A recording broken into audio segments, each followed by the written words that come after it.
안녕하세요. 제주도 푸른 바다에서 물질을 하는 60대 후반 해녀입니다. 바다를 일터 삼아 거친 파도에도 굴하지 않고 40년을 살았네요. 그러다 보니 바다, 육지 할 것 없이 사연이 참 많기도 합니다. 하나 있는 아들도 잘 키웠으니까 이제는 작은 일에도 일이 일비하지 않고 살아가나 했죠. 그런데 인생이 왜 이렇게 굴곡지기만 한 건지 몇 달 전 저는 아들 결혼 문제로 골머리 썩는 일이 있었습니다. 원래는 골치 아픈 일 물질하면서 훌훌 털었는데 이번 일은 저도 다른 사람들의 의견이 듣고 싶어 이렇게 사연을 쓰게 됐어요.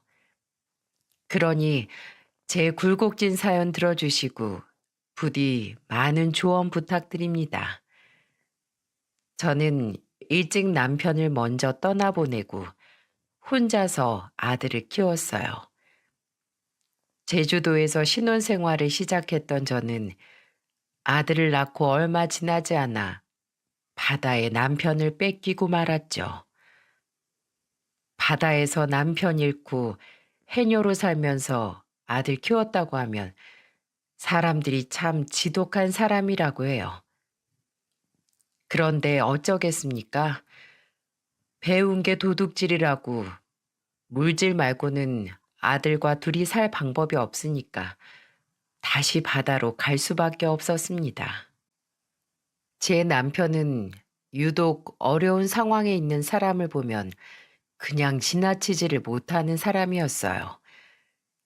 그래서 늘 다른 사람이 보는 남편은 좋은 사람이었지만 늘 어딘가 다치고 집에 오는 남편을 보는 가족 입장에서는 참 답답한 사람이었죠.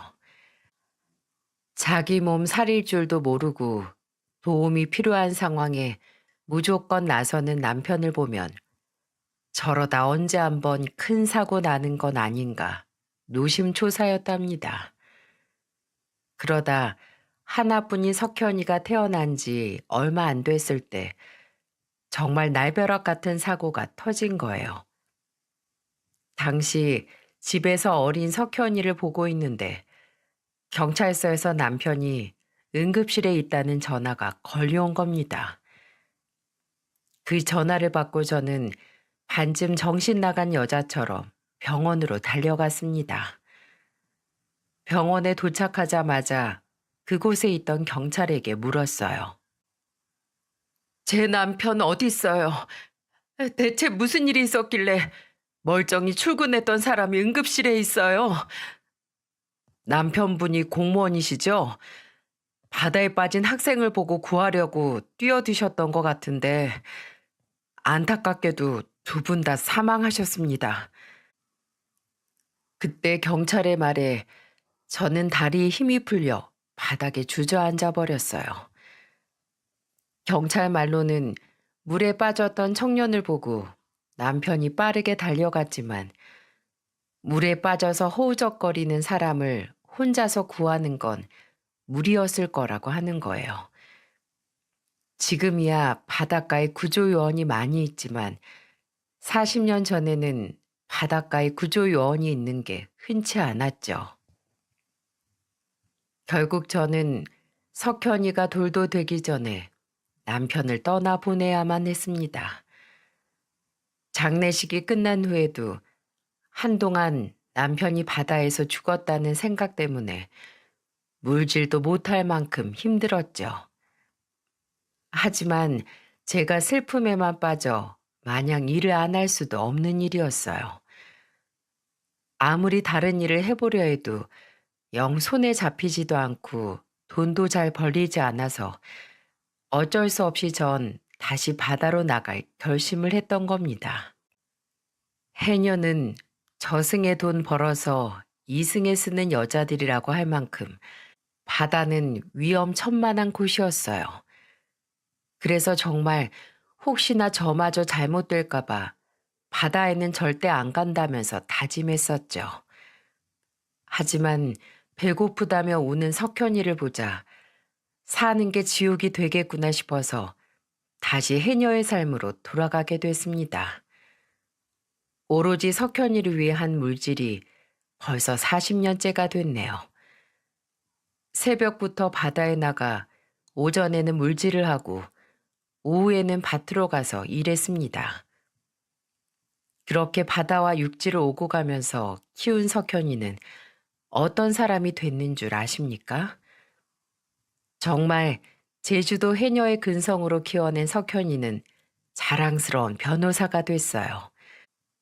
총명했던 아이라 안 먹어도 배부르게 해주던 어린 아들이었는데 이제는 변호사가 되어 제 어깨를 으쓱하게 해줍니다. 서울에서 지내던 석현이는 저녁이 되면 꼭 저한테 안부 전화를 했습니다. 하루도 빼먹지 않고 전화해 밥은 먹었는지 제가 아픈 곳은 없는지 물어봤죠. 그러다 한 번은 제가 다른 일 때문에 전화를 못 받았다가 뒤늦게 받은 적이 있었는데 석현이가 놀란 목소리로 말했습니다. 엄마, 전화 안 받아서 깜짝 놀랐잖아요. 다른 것 좀 하느라 핸드폰을 못 받지 뭐야. 제주도에 있는 엄마 땅으로 꺼질까 봐 그래. 뭘 그렇게 놀라. 안 그래도 제주도에 엄마 혼자 지내는 거 마음에 걸리는데 전화까지 안 받으면 제가 걱정돼서 일이나 할 수 있겠어요? 아이고, 우리 아드님 언제 이렇게 커서 이 엄마 걱정을 다 하고 있을까? 걱정 마. 해녀 인생 40년이면 소도 때려잡으니까 걱정을 말어.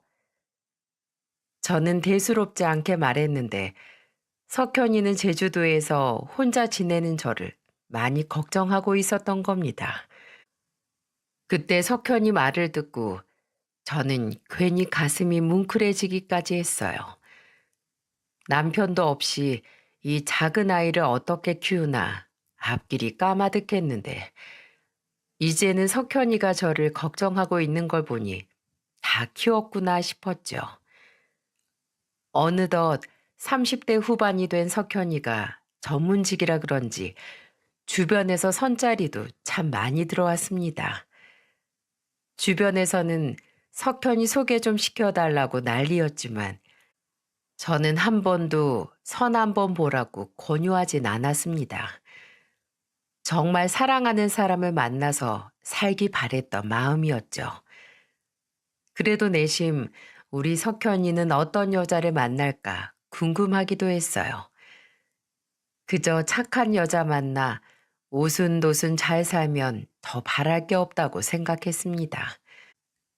근데 또 30 후반이 되도록 통 누구를 만나고 있는 것 같지 않아 걱정이 되긴 하더라고요.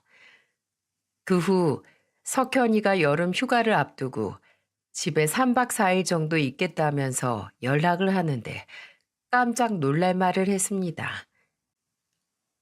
이번에 여름 휴가 갈 때 여자친구랑 같이 갈게요. 만나는 여자가 있었어? 아이고, 얌전한 고양이가 부뚜막에 먼저 올라간다더니 어떤 여자야? 결혼 준비하려는 거야? 그렇게 됐어요. 1년 정도 만났는데 성격도 잘 맞고 좋아요.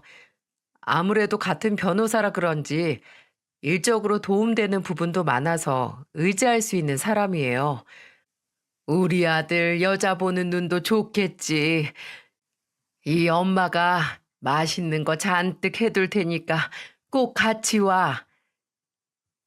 저는 아들이 여자친구를 데리고 제주도로 온다는 말에 신이 났습니다. 누굴 만나도 제대로 소개시켜 준 적이 없었는데 3박 4일이나 있다 가겠다는 걸 보니까 정말 괜찮은 여자를 데려오는구나 싶었습니다. 그래서 예비 며느리가 온다는 말에 사내 진미를 준비하면서 오매불망 아들이 오는 날만 손꼽아 기다렸어요. 그렇게 아들과 예비 며느리가 오던 날 들뜬 마음으로 기다렸습니다. 잠시 후 오랜만에 본 아들은 참한 여자와 같이 들어왔죠. 예비 며느리의 첫인상은 단아한 인상에 예쁘장한 얼굴이었습니다. 저를 보자 예비 며느리는 수줍게 인사를 했어요. 안녕하세요. 저는 김수미라고 합니다. 이름도 얼굴처럼 참 예쁘네요. 물 건너오느라 힘들었을 텐데 얼른 같이 들어가요. 저는 아들과 예비 며느리가 배가 고플까봐 미리 준비해둔 밥을 식기 전에 먹이려고 얼른 집으로 데리고 들어갔어요. 그때 제가 차려둔 식탁을 보고 아들은 상다리 휘어지겠다면서 놀랐죠. 그리고 아들은 장난처럼 이런 말을 했습니다. 예비 며느리 온다고 이렇게 준비한 거야? 아들 좀 서운해지려고 그래? 아들의 말에 저와 예비 며느리는 웃음이 터져 나왔어요. 그렇게 아들의 말에 분위기는 한결 편해졌습니다.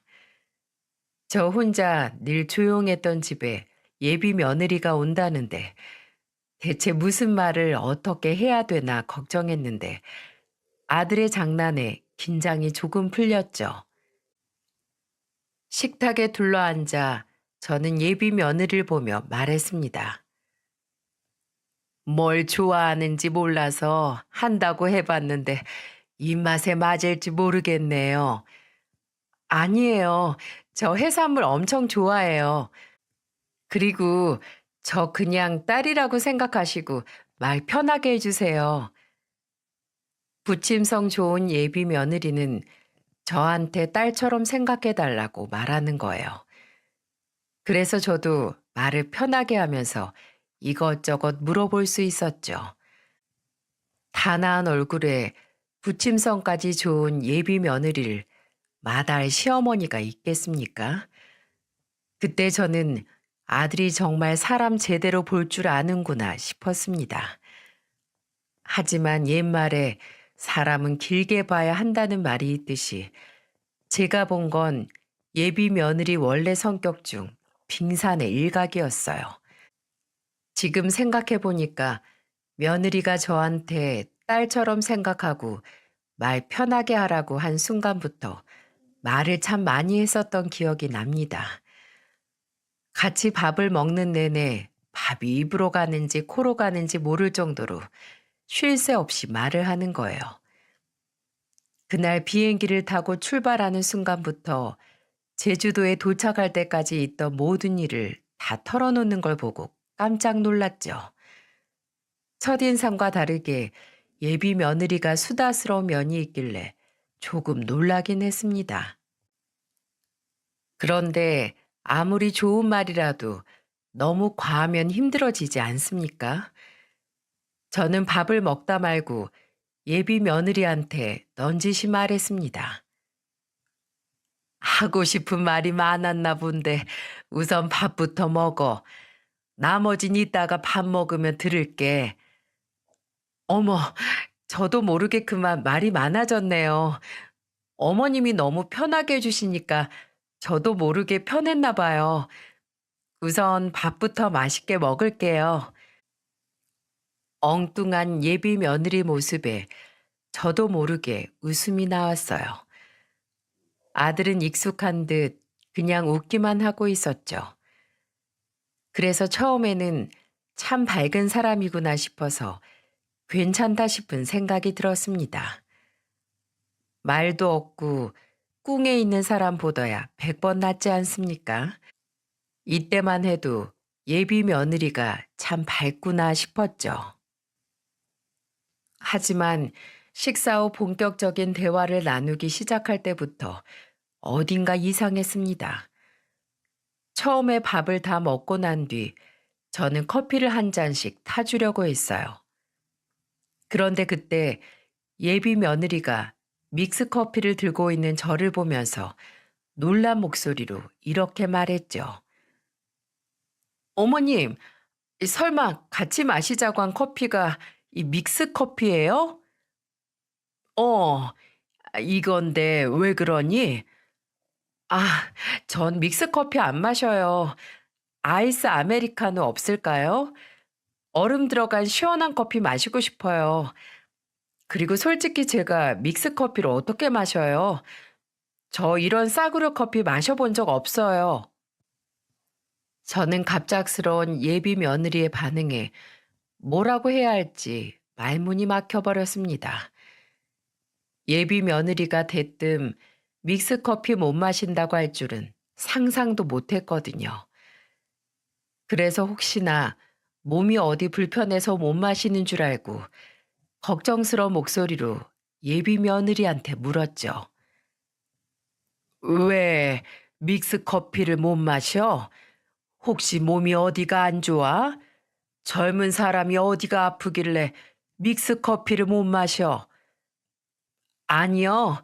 제가 아파서 못 마시는 게 아니고 그냥 맛이 없어서 안 마셔요. 제 입맛에 안 맞는데 이걸 어떻게 마셔요? 예비 며느리가 밝은 목소리로 그냥 맛이 없어서 못 마신다길래 저는 당황했어요.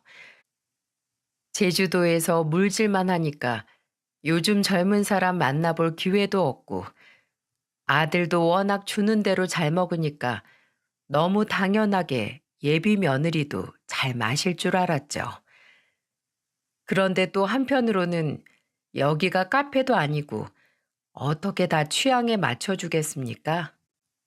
그래서 저는 제 옆에서 믹스 커피 말고 아이스 아메리카노는 없냐면서 묻는 예비 며느리를 보며 말했습니다. 반찬 투정도 아니고 지금 무슨 커피 투정이야? 그럼 그냥 물 마셔. 이 허허벌판에 아이스 아메리카노가 어디 있겠어? 난 또 몸이 안 좋아서 못 마시는 줄 알았네. 내가 얼음 넣어줄 테니까 얼음물 시원하게 한 잔해.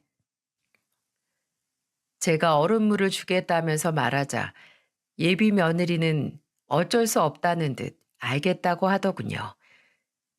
처음에는 뜻밖의 반응에 당황하긴 했는데 없는 걸 어떻게 해주나 싶어 그냥 시원한 물 한 잔을 떠줬습니다. 결국 아들과 저만 커피를 마시고 예비 며느리는 얼음물을 마시면서 대화를 시작하게 됐어요.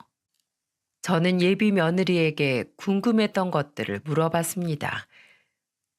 예비 사돈댁이 궁금했던 저는 이것저것 물어봤는데 사업을 하는 집안이었어요. 들어보니까 안사돈은 가정주부로 집에만 있었고 바깥사돈은 개인 사업을 하고 있었죠. 그래서 괜히 저희 아들이 꿀리진 않을까 걱정이 들기까지 했습니다. 그런데 그때 예비 며느리가 이런 제 속도 모르고 정말 해맑은 얼굴로 저를 보며 이렇게 말하는 거예요. 어머님, 혹시 저희 결혼하면 서울 와서 같이 사실 건 아니시죠? 뭐? 내가 서울을 왜 가? 너 나 모시고 살려고? 아유, 아니요. 주변에서 다들 걱정하더라고요. 홀어머니 혼자 아들 키워낸 집은 아들 장가 보낼 때 서방이랑 아들을 동시에 뺏기는 기분이라면서요. 그래서 홀어머니가 며느리 질투하느라 신혼집까지 쫓아올지도 모른다고 하던데요. 그래서 물어본 거예요. 결혼 후에 시어머니가 될 사람한테 하는 예비 며느리의 질문 어떻게 들리시나요? 저는 이 질문을 듣고 좀 불쾌했어요. 예비 며느리가 눈치가 없어서 저런 질문을 하는 건지 아니면 나한테 신혼집 자주 오지 말라고 벌써부터 눈치를 주는 건가 하는 생각까지 들었습니다. 제가 어처구니 없는 표정을 하니까 아들은 예비 며느리한테 무슨 그런 질문을 하냐며 다그쳤어요. 그러자 예비 며느리가 억울하다는 듯이 말하는 겁니다. 이런 문제는 제대로 짚고 넘어가야 나중에 어머님이랑 나도 편하게 지낼 수 있지.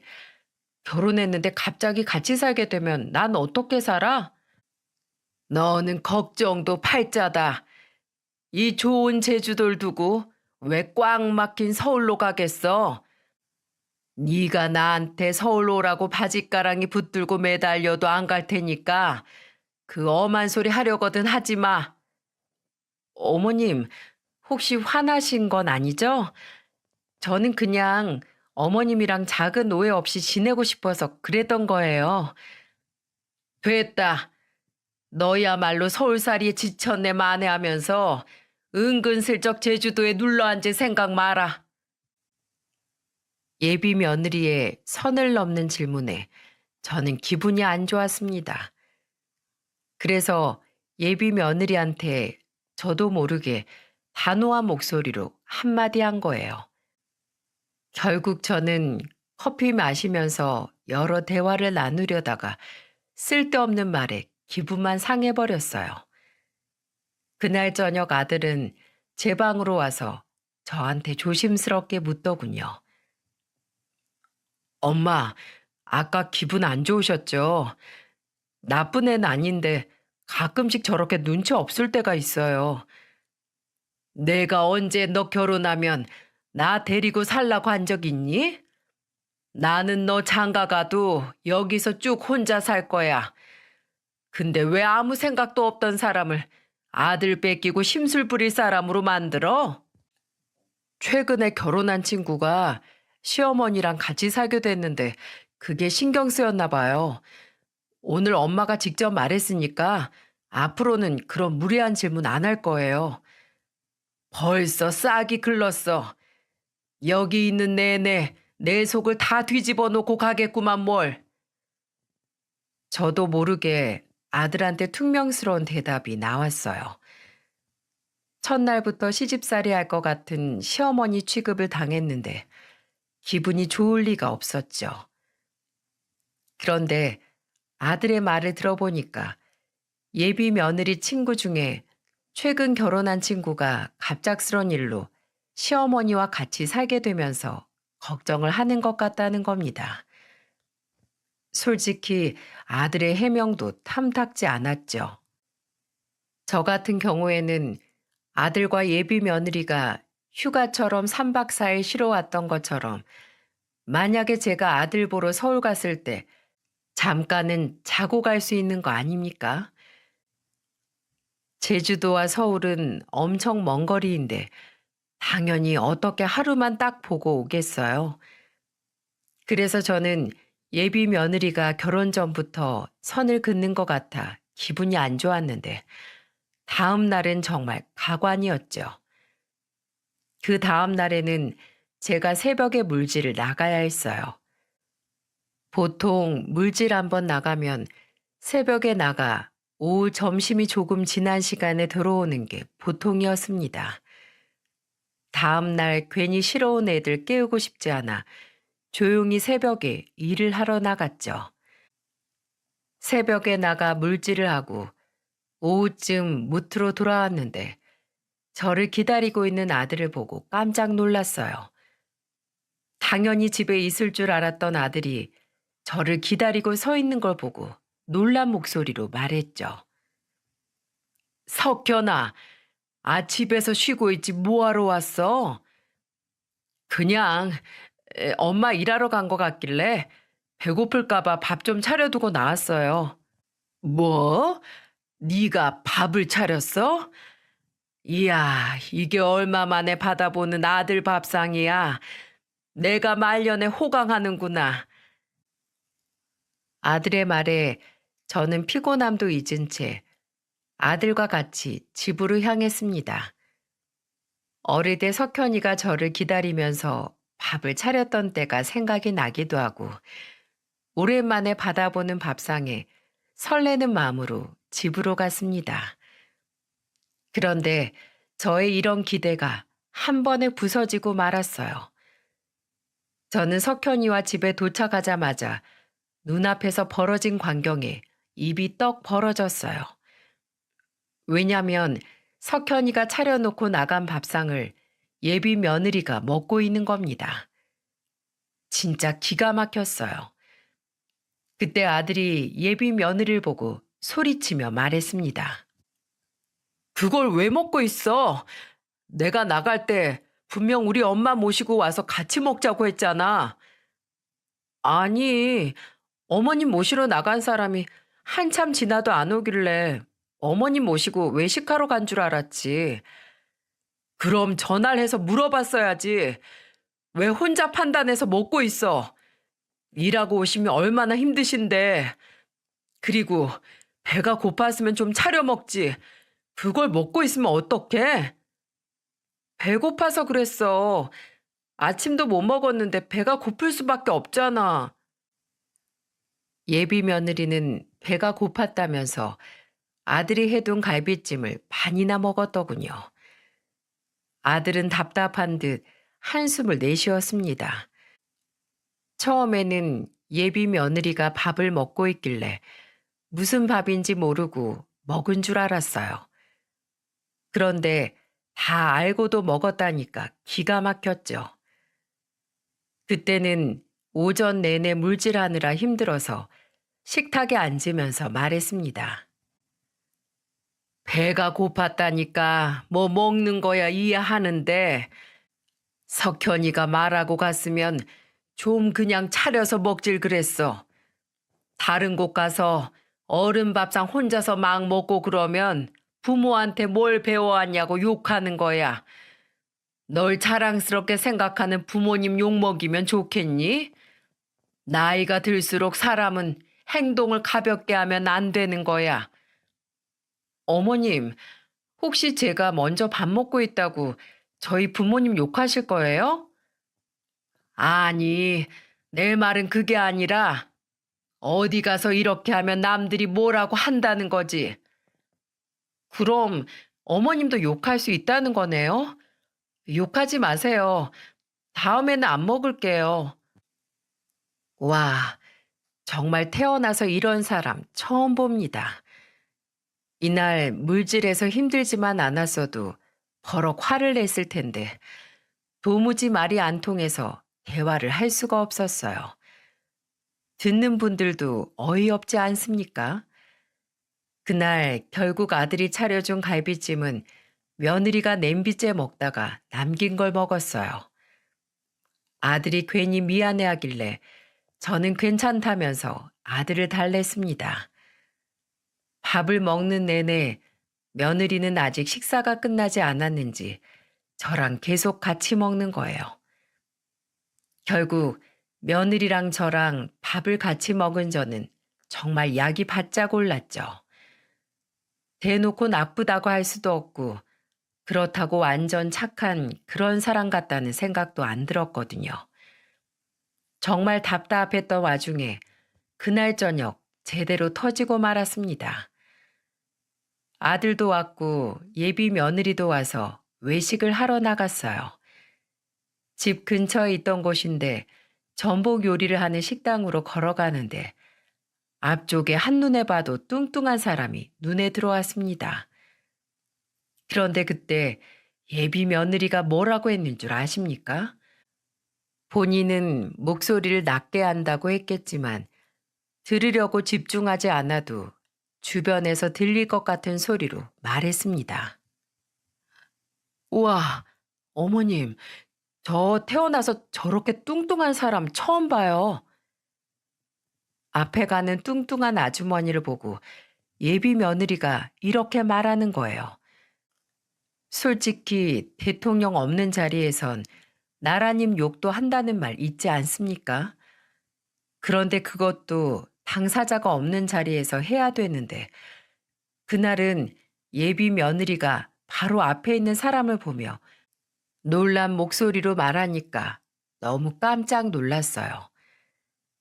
주변에 뚱뚱하다고 할 만한 사람은 그 사람 한 명뿐이었고 결국 앞에 가던 뚱뚱한 사람은 걸음을 멈추고 뒤를 돌아보았죠.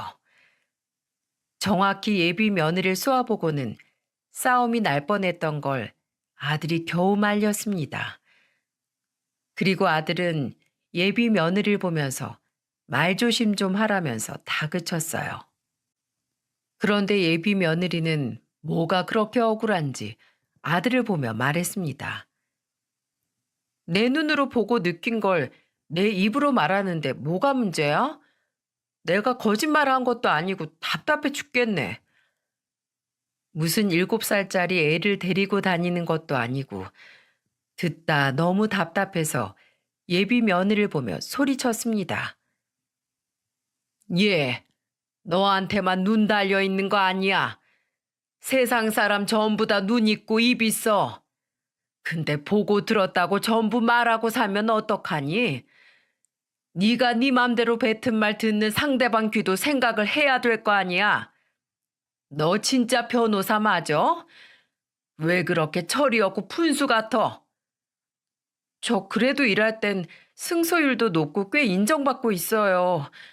저는 그냥 어머님이랑 장난치면서 더 친하게 얘기하고 싶어서 그랬어요. 원래 여자 둘이 친해지려면 다른 여자 하나 욕하면서 친해지는 거래요. 그렇게 친해진 관계가 친한 사이라고 할 수 있겠어? 보고도 못 본 척, 들어도 못 들은 척 하고 살아야 주변에 적이 없는 거야. 본의 아니게 며느리한테 잔소리를 늘어놨어요. 하지만 그렇게 안 하면 제 말을 못 알아먹을 것 같았죠. 진짜 이런 예비 며느리가 변호사라는 게 놀라웠습니다. 그런데 말을 다른 사람 눈치 안 보고 직설적으로 하는 성격이 일할 땐 장점이 되는 건지 일할 때는 아무런 문제가 없다는 거예요. 제가 너무 답답해서 아들한테 예비 며느리 일 제대로 하는 거 맞냐면서 물어봤었죠. 사람이 좋은 직업 가지고 있다고 해서 사람의 내면까지 괜찮은 건 아닐 수 있겠구나 싶었습니다. 결국 아들과 예비 며느리가 쉬다가 돌아가는 날, 아들은 곧 날짜를 상의해서 상견례 날짜를 잡을지도 모른다고 말했죠. 저는 아들한테 알겠다며 대답을 하고는 돌려보냈습니다. 아들이 제주도에 왔다 갔는데 이렇게 찜찜한 건 처음이었던 것 같아요. 3박 4일 동안 예비 며느리가 하는 걸 쭉 봤는데 아들이 과연 잘 살 수 있을까 의문이었죠. 그래도 아들이 좋다는데 제가 말릴 힘이 없었어요. 그래서 결국 상견례까지 하게 됐습니다. 상견례 장소가 서울이라 저는 하루 전에 미리 아들 집에 도착해 있었어요. 그리고 다음 날 아들과 같이 상견례 장소로 향했죠. 원래 성격이 한 번 시간이 정해지면 미리 도착해 있는 편이라 아들과 같이 10분 전에 도착해 있었어요. 그런데 시간이 20분이 지나도록 예비 며느리와 사돈 부부가 올 생각을 안 하는 겁니다. 그래서 아들이 계속해서 전화를 했고 잠시 뒤 예비 며느리와 사돈 부부가 약속 장소에 도착했어요. 그런데 어쩜 그렇게 뻔뻔한지 웃으면서 들어오더니 안사돈이 이렇게 말하는 겁니다. 어머, 저희가 좀 늦었죠? 원래 학교 다닐 때도 가까이 사는 애들이 더 자주 지각한다잖아요. 죄송해요. 정말 미안한 게 맞긴 한 건지 안사돈은 화난 얼굴로 사과를 하더라고요. 그때 예비 며느리가 누구를 닮았나 싶었는데 안사돈을 빼다 박았구나 싶었습니다. 그런데 그때 같이 들어오던 사돈 처녀가 안사돈을 보며 날카롭게 말했어요. 엄마, 진짜 하나도 안 미안해 보여. 이럴 땐 그냥 좀 미안하다는 말만 하면 깔끔하잖아. 넌 꼭 여기까지 와서 잔소리하고 싶어? 내가 답답해서 그래. 상견례에서 누가 그런 말을 해? 예비 사돈댁을 보니 사돈 처녀는 딱 봐도 이런 적이 한두 번이 아니라는 듯 말하고 있었죠. 시작부터 삐걱거리는 상견례 시작이 안 좋다고 느꼈습니다. 그런데 그 이후부터 예비 사돈 부부 실체를 보고 정말 한숨만 나왔어요. 원래 약속 시간보다 30분이 지나고 모두 다 같이 자리에 앉아 바깥 사돈은 저를 보며 말했습니다. 사별하시고 혼자 아들 키우셨다고 들었는데 아들 정말 잘 키우셨어요. 제가 해준 게 뭐가 있겠어요. 석현이가 워낙 공부를 잘했던 애라서 다행이었죠. 부모님을 안 닮아서 사이가 다행인 건가요? 아, 근데 사돈 고등학교는 졸업하신 거 맞죠? 저희가 워낙 학벌에 민감해서요. 그때 바깥사돈의 갑작스런 질문에 저는 마치 상견례 자리가 아니라 면접이라도 보러 온 줄 알았어요. 갑자기 고등학교 졸업은 했냐고 묻길래 기분이 상해 저도 쏘아붙이듯 말했습니다. 아, 며느리가 누굴 닮았나 했는데 아주 판박이시네요. 떠오르는 대로 모두 터놓는데 그게 집안 내력인가 보네요. 요즘 자기 주장 잘하는 사람이 이긴다던데 사돈이랑 며느리는 어딜 가도 이기시겠어요? 그게 서로 더 편할 수 있죠. 우선 식사부터 하세요. 제가 비꼬듯이 욕을 해도 못 알아먹는 걸 보니까 아예 둘 다 듣고 싶은 말만 듣고 듣기 싫은 말은 아예 안 듣는 것 같았죠. 정말 아들 상견례만 아니었으면 진작 자리를 박차고 나갔을지도 모릅니다. 하지만 아들이 좋다는데 제가 협조를 해야 되지 않겠습니까? 그런데 예비사도는 뭐가 그리 마음에 안 드는지 갑자기 꼬투리를 잡으며 묻기 시작했어요. 특히 안사돈이 저를 보며 이렇게 말하더군요. 저는 딸 변호사 만들려고 서울에서 유명하다는 학원 다 쫓아다니면서 가르쳤거든요.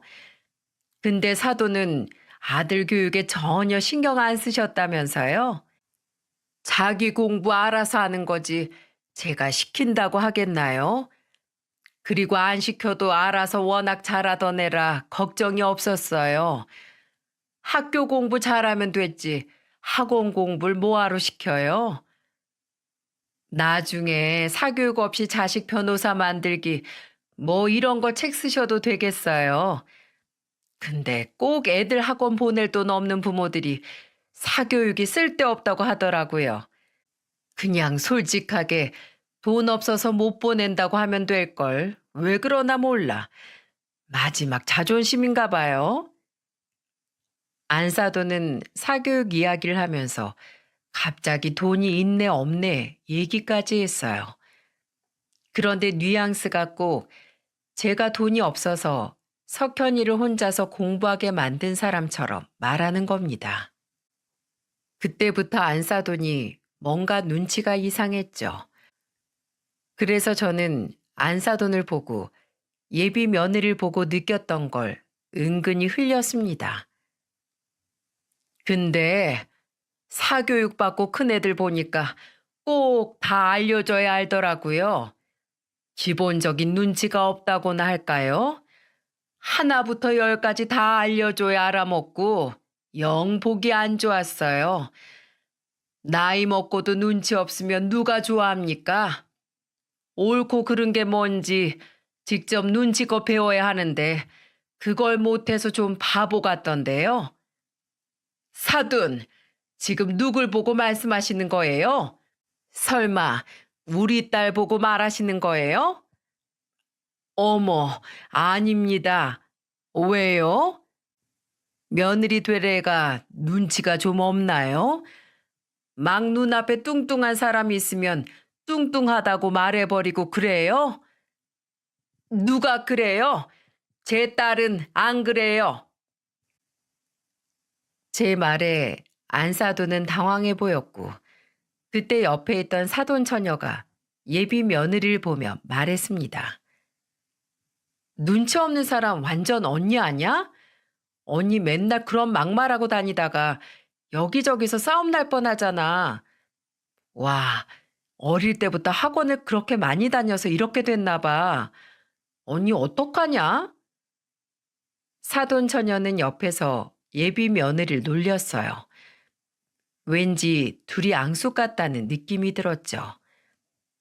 안 사돈이 계속 저와 아들을 무시하는 것 같아 한 방 먹이려던 건데 사돈 처녀 덕분에 제대로 한 방 먹였네요. 그때 아들 표정을 보니까 점점 안 좋아지는 것 같았죠. 혹시나 이 자리에서 제가 말을 너무 막 하는 것 같아 불편해서 그런가 싶어 아차 싶었습니다. 저는 괜히 예비 사돈이 아들을 무시하게 될까봐 저도 같이 세게 나가려고 했던 건데 그 모습을 아들이 불편해할 줄은 몰랐죠. 그래서 그때부터 말을 좀 줄여야겠다 싶었습니다. 그런데 돌아가는 상황을 가만 보니까 예비 사돈 부부는 저희 집이 본인 집안과 급이 안 맞는다고 생각했던 것 같아요. 상견례 내내 돈 타령을 하는데 노이로제 걸리는 줄 알았네요. 대화가 진행될수록 아들 표정은 점점 굳어지고 사돈 부부는 금전적인 눈치를 주기 시작했죠. 그러다 신혼집 이야기가 나왔는데 그때 바깥 사돈이 저를 보면서 이렇게 말하는 겁니다. 결혼할 때 보통 집은 남자들이 해와야 되는 건데 설마 대출 껴서 사오실 건 아니죠? 제가 듣기로 신혼집은 둘이서 모은 돈이랑 대출 조금 받아서 한다고 하던데요. 대출이라뇨? 저는 제 자식들 키울 때 애들 앞에 대출이라는 건 생각해 본 적도 없습니다. 근데 이제 와서 결혼하는데 대출이라뇨? 그럼 그 대출금은 사위가 혼자 갚는 겁니까? 둘이 사는 집인데 같이 갚아야죠. 서울에 신혼집을 어떻게 대출 없이 구합니까? 그거 너무 욕심이죠. 그리고 요즘에는 신혼부부들 다 대출 끼고 산다는데 부모라고 해서 꼭 신혼집을 다 해줄 필요가 있나요? 세상에 서울에 신혼집을 대출 없이 구할 수 있는 사람이 몇이나 될까요? 결혼할 때 집은 남자가 해야 된다면서 괜히 저한테 눈치를 주는 겁니다. 그래서 저도 몇 마디 했더니 갑자기 바깥 사돈이 정색을 하는 얼굴로 저를 보며 말했습니다. 사돈, 제가 이런 말까지 안 하려고 했는데 돈이 없으면 그냥 없다고 하세요. 괜히 남들은 대출 끼고 산다는 핑계 대면서 말하면 마음이 편하세요? 가만 보니까 해녀 주제에 아들 하나 잘 키워서 팔자 펴보려는 것 같은데 천만에요. 팔자 바꾸는 게 쉬운 줄 압니까? 뭐요? 팔자를 펴요? 지금 말 다 하셨어요? 여자 팔자 뒤웅박 팔자라고 해도 과부 팔자는 쉽게 안 바뀌어요. 왔다. 해녀 주제에 팔자 한번 피셨네. 지금 아들 덕 보려고 그러는 거죠? 바깥사돈의 말에 저는 기가 막혔습니다. 이게 상견례 자리에서 나눌 이야기랍니까? 너무 어이가 없어서 자리를 박차고 나가려는 순간 석현이가 자리에서 벌떡 일어나더니 밥을 먹던 밥숟가락을 든 거예요. 그러더니 그 밥숟가락을 높이 들고는 바깥사돈 귀싸대기를 내리쳤습니다. 저는 갑자기 벌어진 상황에 너무 놀라 석현이를 멍하게 바라만 봤어요. 그때 석현이한테 귀싸대기를 맞았던 바깥사돈은 바닥에 철퍼덕 넘어진 채 뺨을 잡고 일어났습니다. 그리고 석현이는 삿대질을 하면서 소리쳤어요. 야, 너 뭐 하는 놈이야? 갑자기 멀쩡한 사람 뺨을 쳐? 너 변호사 맞아? 너 양아치 건달이지? 양아치 건달은 그쪽이지. 과부 팔자? 당신이 뭔데 우리 엄마 인생을 함부로 무시해? 당신이 뭔데? 돈 있으면 다야? 나는 돈만 알고 사람 귀한 줄 모르는 당신 같은 사람들이랑 같이 살 생각 눈꼽만큼도 없어. 석현이는 저를 얕잡아 보던 바깥 사돈한테 화가 단단히 나 있었습니다. 그러자 석현이한테 예상치 못하게 한 방 먹은 바깥 사돈은 더 언성을 높이더니 석현이를 보며 소리쳤어요. 야, 너 변호사 됐다고 지금 까부는 거야? 돈 없으면 전문직이고 뭐고 다 소용없어. 네가 알기나 해? 그래봐야 개천에서 난 용은 개천을 벗어날 수가 없다고. 너 그거 알고 내 딸이랑 결혼해서 팔자 바꿔보려고 한 거잖아. 내 말이 틀려? 웃기고 있네. 당신 딸한테 물어봐. 누가 쫓아다녀서 만나게 된 건지. 당신 딸이 매일같이 도시락 해다 주고 편지도 매일같이 보내다가 어쩌다 눈 맞은 거니까 당신 딸한테 물어봐. 뭐야? 너 지금 뚫린 입이라고 내 딸에 대해서 함부로 말해? 이런 그지 새끼가 어딜 잘났다고 떠들어. 너 이 그지 새끼, 너 이리 와. 바깥사도는 석현이를 한 대 칠 것처럼 난동을 부렸고 저는 그때 옆에 있던 물통을 들고 바깥사돈한테 물을 뿌렸습니다. 그리고 식탁에 있던 국자를 들고 바깥사돈을 보며 소리쳤어요. 지금 내 새끼한테 그지 새끼라고 한 거야? 너 대한민국 해녀가 얼마나 독한지 나한테 맛 좀 볼래? 어딜 감히 내 새끼한테 그지래?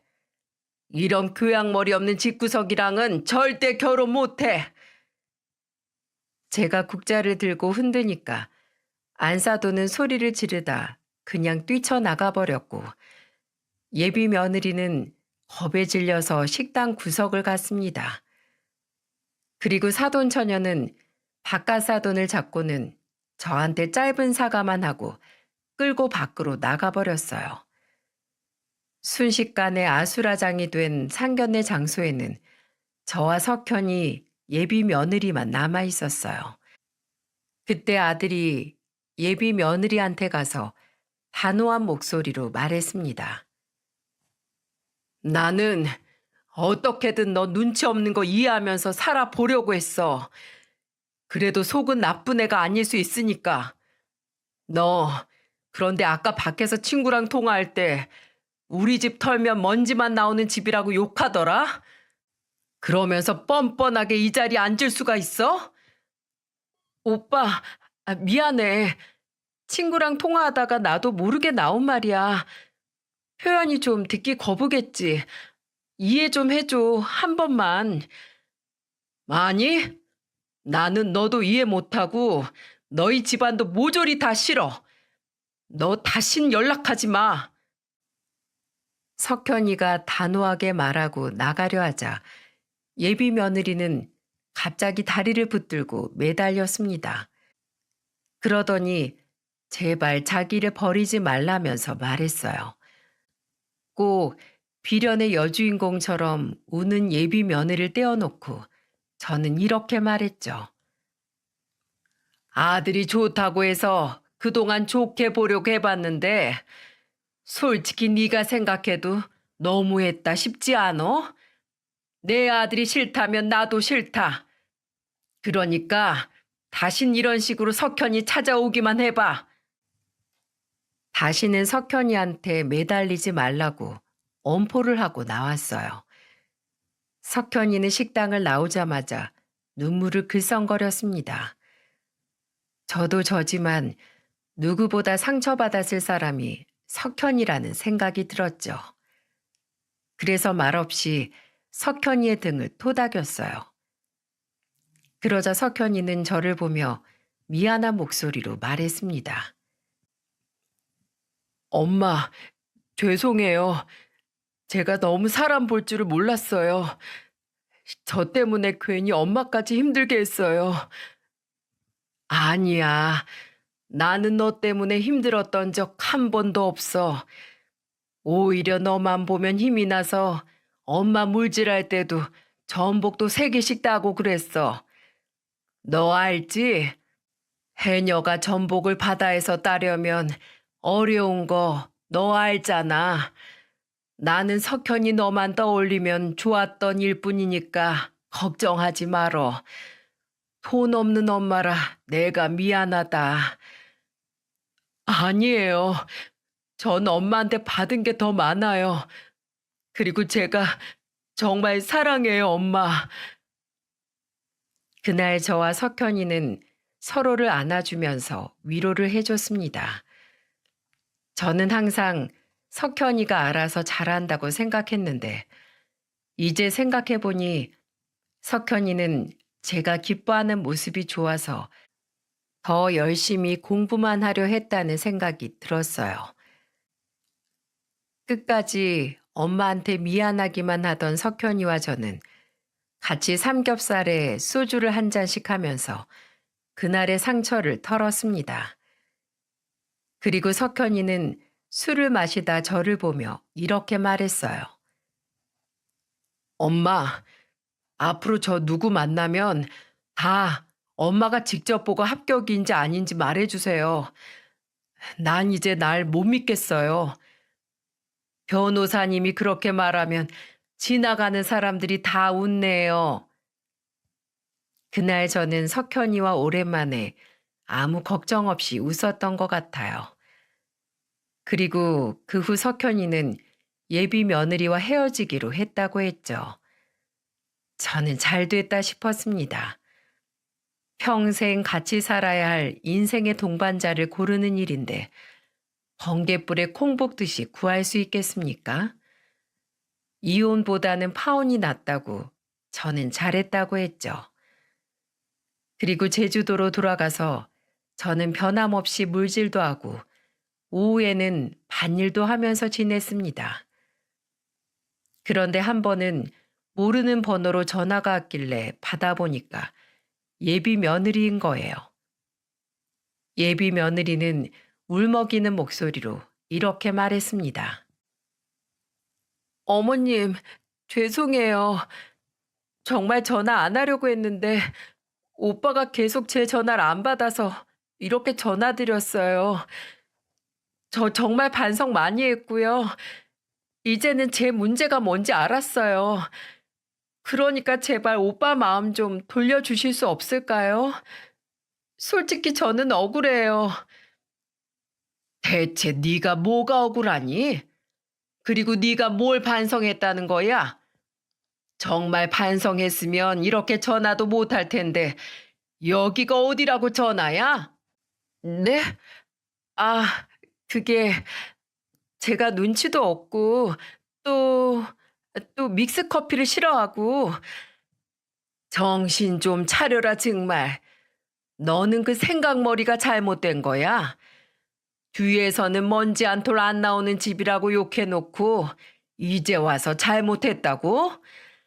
나는 너처럼 개념 없는 며느리 딱 싫으니까 다시는 연락하지 마라.